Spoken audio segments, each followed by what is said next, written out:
जन्नत में अपनी माँ से कैसे मुलाकात होगी, वो मंजर कैसा होगा। जन्नती लोग दुनिया से जाने वाले से सबसे पहले क्या सवाल करेंगे। बिस्मिल्लाहिर्रहमानिर्रहीम। नाज़रीन, किसी भी इंसान के लिए दुनिया में सबसे ज्यादा पाकीज़ा मोहब्बत करने वाला रिश्ता उसके माँ बाप का है। इसके बाद इंसान के सगे बहन भाई और फिर दूसरे रिश्तेदार आते हैं। इस दुनिया में कायम ये रिश्ते किसी भी इंसान के लिए अव्वलीन तरजीह होते हैं, जबकि कुछ रिश्ते तो हमारी जिंदगी के लिए ऐसे अहम और लाजिम और मलजूम भी हो जाते हैं कि उनके बगैर जिंदगी गुजारना नामुमकिन और महाल हो जाता है। मोहतरम नाजरीन, जन्नत एक ऐसी शानदार और बेमिसाल जगह है जो अल्लाह अज़्ज़ा वजल ने ईमान वालों के लिए बनाई है, और इसमें ऐसी नेमतें रखी हैं जो ना किसी आंख ने देखी, न किसी कान ने सुनी और ना ही किसी दिल में उनका ख्याल आया। जन्नत के बारे में जो कुछ बयान किया जाता है वो सिर्फ समझाने के लिए होता है, वरना दुनिया की आला तरीन चीज का भी जन्नत की किसी नेमत से कोई मुकाबला नहीं। लेकिन अब सवाल ये है कि क्या इंसान की ना खत्म होने वाली जिंदगी में भी हमारे ये अहम और पाकीज़ा रिश्ते क्या हमारे साथ होंगे। यानी जन्नत में ये सवाल अक्सर हमारे जहनों में आता है कि इस दुनिया में हमारा सबसे अजीम रिश्ता यानी हमारी माँ क्या जन्नत में भी हमारे साथ होगी। ये अहादीस की रोशनी में इस सवाल का जवाब तलाश करते हैं। अहादीस में है कि जब कोई रूह इल्लीयीन में पहुंचती है तो वहां पर मौजूद रूहें उससे मिलने आती हैं और दुनिया में अपने रिश्तेदारों के बारे में मालूम करती हैं। इस तरह से जब कोई इंसान मरने के बाद इल्लीयीन में पहुंचता है तो उसके रिश्तेदार उससे ऐसे मिलते हैं जैसे किसी दूर दराज से आने वाले मुसाफिर से मुलाकात की जाती है, और दोनों आपस में मिलकर बहुत खुश होते हैं। इरशाद बारी ताला है,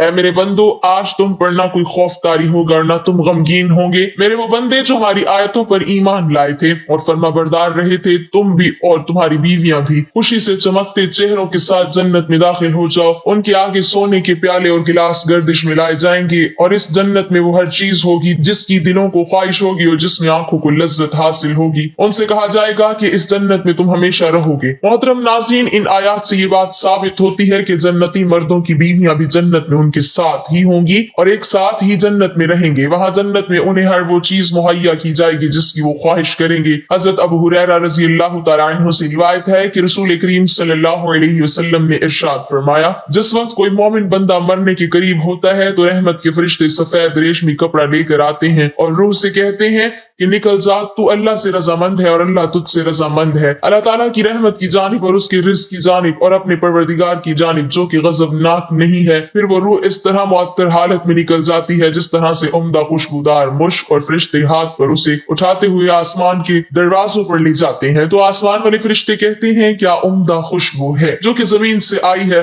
फिर उसको अहले ईमान की अरवाह के पास लाते हैं तो वो अरवाह खुश होती हैं, और ये खुशी इस खुशी से भी ज्यादा होती है जो किसी बिछड़े हुए की आमद से इंसान को मैसर आती है। फिर वो पहले से मौजूद मोमिनीन इस नए आने वाले से दरियाफ्त करते हैं कि फला आदमी ने क्या किया और फला आदमी का क्या हुआ, यानी जिस शख्स को दुनिया में छोड़ कर गए थे अब वो किस तरह के कामों में मशगूल है। फिर उन्हीं में से चंद अरवाह आपस में एक दूसरे से कहती हैं कि अभी ठहर जाओ और उसे छोड़ दो क्योंकि ये दुनिया के गम में मुब्तला था। ये रूह पूछती है कि क्या वो शख्स अभी तुम लोगों के पास नहीं पहुंचा, वो तो कब का मर चुका है। इस पर वो रूहें कहती हैं कि फिर वो तो जहन्नुम में गया होगा। मोहतरम नाज़रीन, प्यारे नबी हजरत मोहम्मद सल्लल्लाहु अलैहि वसल्लम ने फरमाया कि तुम्हारे आमाल तुम्हारे इन रिश्तेदारों और खानदान वालों के सामने जो आखिरत यानी आलम बरज़ुख में है पेश किए जाते हैं। अगर नेक अमल हो तो वो खुश होते हैं और कहते हैं कि ए अल्लाह, आपका फजल और रहमत है, बस अपनी ये नेमत उस पर पूरी कीजिए और इस पर उसको मौत दीजिए। इस तरह इन पर गुनाहगार शख्स का अमल भी पेश होता है तो कहते हैं, ए अल्लाह, इसके दिल में नेकी डाल दे जो तेरी रजा और कुर्ब का सबब हो जाए। मुख्तलिफ रिवायात से मालूम होता है कि जन्नत में मुख्तलिफ रिश्तेदार एक दूसरे को पहचानते होंगे और एक दूसरे से मिलते जुलते रहेंगे और उनमें से बाज़ को एक साथ रखा जाएगा। सूरह तूर की आयत नंबर 21 में अल्लाह सुब्हानहू व तआला का फरमान है, और जो लोग ईमान लाए और उनकी औलाद ने भी ईमान में उनकी पैरवी की तो उनकी औलाद को हम उन्हीं के साथ शामिल कर देंगे और उनके अमल में से किसी चीज की कमी नहीं करेंगे। हजरत इब्ने अब्बास रज़ी अल्लाह तआला अन्हु से मरवी है, बेशक अल्लाह ताला मोमिन की आंखों को ठंडा करने के लिए उसकी औलाद को उनके असल मकाम में बुलंद करके उसके पास उसके दर्जे में पहुंचा देंगे। अगरचे की औलाद अपने अमाल के एतबार से उस दर्जे तक ना पहुंचती हो। फिर आप सल्लल्लाहु अलैहि वसल्लम ने ये आयत तिलावत फरमाई, और जो लोग ईमान लाए और उनकी औलाद ने भी ईमान में ان کی پیروی کی۔ اس سے معلوم ہوتا ہے کہ انسانوں کی اولاد کو اس کی خواہش کے مطابق ان کے ساتھ ہی رکھا جائے گا۔ جو لوگ جنت میں جائیں گے تو یقیناً یہ وہ لوگ ہوں گے جنہوں نے اس دنیا میں نیک اعمال کیے ہوں گے، جبکہ ایسے لوگ بھی ہوں گے جنہوں نے گناہ کیے ہوں گے لیکن اپنے گناہوں پر شرمندہ ہو کر اس دنیا ہی میں اللہ سے معافی مانگ بھی ہو اور صدق کے دل سے توبہ استغفار کر لیا ہو تو اللہ تعالیٰ ان کو معاف فرما کر جنت میں داخل کرے گا، جہاں اللہ عز و جل ان کی ہر خواہش پوری فرما دے گا۔ اور یقیناً اس کی خواہش میں سے ایک خواہش یہ بھی ہوگی کہ دنیا میں اس سے جو بھی گناہ سرزد ہو چکے ہوں یا کوئی گناہ والے اعمال اس نے کیے ہوں تو اس سے وہ تمام اعمال بھلا دیے جائیں، کیونکہ جنت امن اور سکون کی جگہ ہوگی جہاں منفی خیالات اور غم و غصے کی کوئی گنجائش نہ ہوگی، اور ایک مومن اور ایک جنتی کے لیے ہر طرف خوشحالی ہی خوشحالی ہوگی، جیسا کہ سورہ بقرہ کی آیت نمبر 25 میں ارشاد باری تعالیٰ ہے، اور جو لوگ ایمان لائے اور نیک عمل کرتے رہے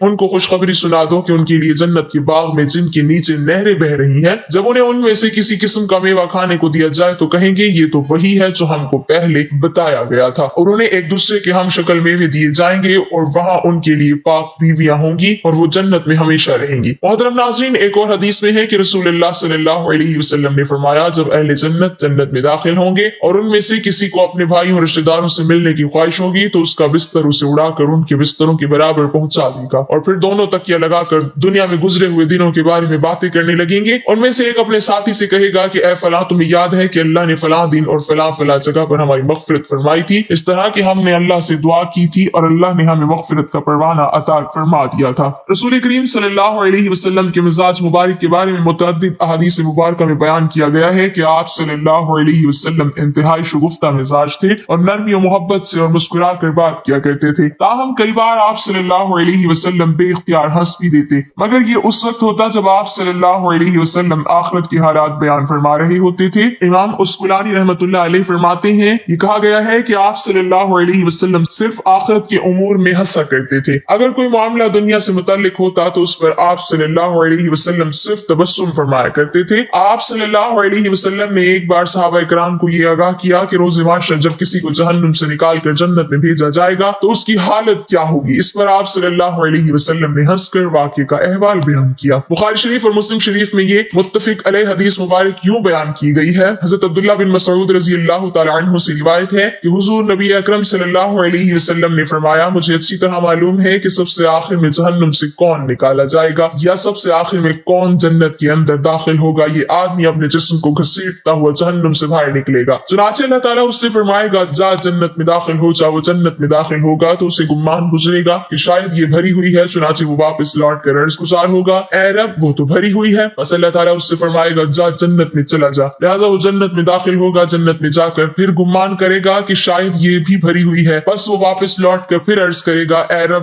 میں نے تو وہ بھری ہوئی پائی ہے، چنانچہ اللہ تعالیٰ اس سے فرمائے گا جا اور جنت میں داخل ہو کیونکہ تیرے لیے جنت میں دنیا کے برابر بلکہ اس سے 10 گنا زیادہ حصہ ہے، یا فرمایا تیرے لیے 10 دنیاؤں کے برابر حصہ ہے۔ وہ عرض کرے گا اے اللہ کیا مجھ سے مزاح کرتا ہے یا مجھ پر ہنستا ہے، حالانکہ تو حقیقی مالک ہے۔ حضرت عبداللہ بن مسعود رضی اللہ تعالی عنہ بیان کرتے ہیں کہ میں نے دیکھا کہ اس پر حضور نبی اکرم صلی اللہ علیہ وسلم ہنس پڑے، یہاں تک کہ آپ صلی اللہ علیہ وسلم کے دندان مبارک نظر آنے لگے۔ آپ صلی اللہ علیہ وسلم فرماتے تھے یہ اہل جنت کے سب سے کم درجے والے شخص کا حال ہے۔ حضرت ابو سعید خدری رضی اللہ تعالی عنہ سے روایت ہے کہ رسول اللہ صلی اللہ علیہ وسلم نے فرمایا جو آدمی سب سے آخر میں جنت میں داخل ہوگا وہ گرتا پڑتا اور کھسٹتا ہوا دوزخ سے اس حال میں نکلے گا کہ دوزخ کی آگ اسے جلا رہی ہوگی، پھر وہ دوزخ سے نکل جائے گا تو پھر دوزخ کی طرف پلٹ کر دیکھے گا اور دوزخ سے مخاطب ہو کر کہے گا کہ بڑی بابرکت ہے وہ ذات جس نے مجھے تجھ سے نجات دی، اور اللہ تعالیٰ نے مجھے وہ نعمت عطا فرمائی ہے کہ اولین و آخرین میں سے کسی کو بھی وہ نعمت عطا نہیں فرمائی۔ پھر اس کے لیے ایک درخت بلند کیا جائے گا، وہ آدمی کہے گا کہ اے میرے پروردگار مجھے اس درخت کے قریب کر دیجیے تاکہ میں اس کے سائے کو حاصل کر سکوں اور اس کے پھلوں سے پانی پیوں۔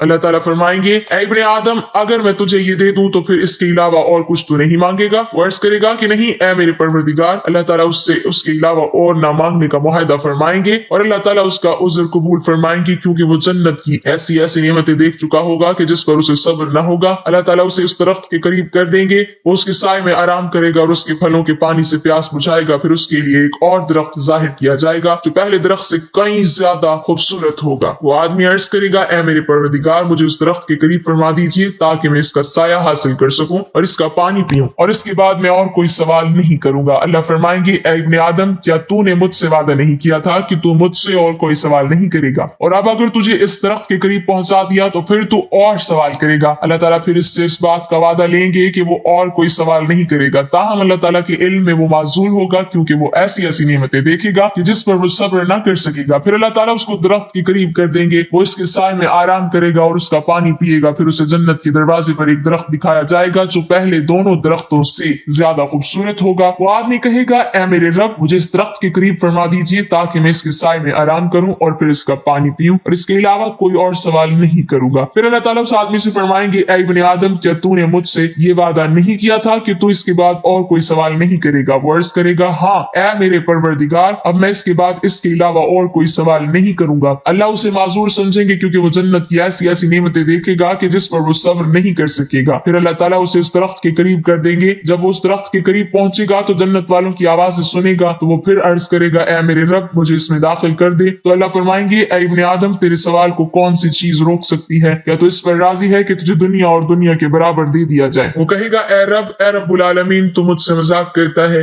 यह हदीस बयान करके हजरत अब्दुल्ला रज़ी अल्लाह तआला अन्हु हंस पड़े और लोगों से फरमाया कि तुम मुझसे क्यों नहीं पूछते कि मैं क्यों हंसा? लोगों ने कहा कि आप किस वजह से हंसे? फरमाया, रसूलुल्लाह सल्लल्लाहु अलैहि वसल्लम इसी तरह हंसे थे। फरमाया, अल्लाह रब्बुल आलमीन के हंसने की वजह से जब वो आदमी कहेगा कि आप रब्बुल आलमीन होने के बावजूद मुझसे मजाक फरमा रहे हैं, तो अल्लाह फरमाएंगे कि मैं तुझसे मजाक नहीं करता मगर जो चाहूं करने पर कादिर हूँ। अल्लाह अज़्ज़ा व जल से दुआ है कि हमें भी इस दुनिया की आजमाइश में कामयाब व कामरान फरमा कर जन्नत में दाखिल फरमाए और हमारा खात्मा बिलखैर फरमाए, आमीन। नाज़रीन, कमेंट बॉक्स में अल्लाह ताला के 99 नामों में से एक नाम जरूर टाइप करें।